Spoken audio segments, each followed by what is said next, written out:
തമിഴ്നാട്ടിൽ എക്സ്ട്രാ ഷോകൾ identity collection തൂത്തി വാരുമോ? Hello നമസ്കാരം. ഇന്ന് ഞാൻ വന്നിരിക്കുന്നത് ഐഡന്റിറ്റി എന്ന ചിത്രത്തിൻ്റെ രണ്ടാം ദിവസത്തെ തമിഴ്നാട് ബോക്സ് ഓഫീസ് കളക്ഷൻ റിപ്പോർട്ടുമായിട്ടാണ്. വീഡിയോയിലേക്ക് മുൻപ് വീഡിയോ ലൈക്ക് ചെയ്യുക, ചാനൽ സബ്സ്ക്രൈബ് ചെയ്യുക. ഡിസംബർ മാസം OTT റിലീസ് ചെയ്ത ചിത്രങ്ങളും ജനുവരി മാസം അങ്ങോട്ട് OTT റിലീസ് ചെയ്യാൻ പോകുന്ന ചിത്രങ്ങളുടെ വീഡിയോ ചാനൽ ഭാഗം പരിശോധിച്ചാൽ നിങ്ങൾക്ക് കാണാം. ടൊവിനോ തോമസ്, തൃഷ, വിനയ് റായ് എന്നൊക്കെ പ്രധാന കഥാപാത്രങ്ങളായി ഇന്നലെ റിലീസ് ചെയ്ത ചിത്രമായിരുന്നു ഐഡന്റിറ്റി. എല്ലാ സിനിമാ പ്രേമികളും ഒരേപോലെയായിരുന്നു ചിത്രത്തിൻ്റെ റിലീസിനായി കാത്തിരുന്നത്. അങ്ങനെ കാത്തിരിപ്പിനൊടുവിൽ ചിത്രത്തിന് അതിഗംഭീരമായ പോസിറ്റീവ് റെസ്പോൺസ് തന്നെയാണ് ഇപ്പോഴും പുറത്തുകൊണ്ടിരിക്കുന്നത്. എല്ലാ സിനിമാ പ്രേമികളും ഒരേപോലെയാണ് ചിത്രത്തിൻ്റെ കളക്ഷൻ റിപ്പോർട്ട് അറിയാൻ വേണ്ടി കാത്തിരിക്കുന്നത്.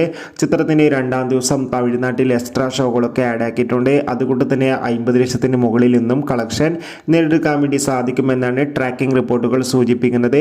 കാത്തിരിക്കാം ചിത്രത്തിൻ്റെ കൂടുതൽ കളക്ഷൻ റിപ്പോർട്ടിനായി. അടുത്തൊരു വീഡിയോയിൽ കാണാം.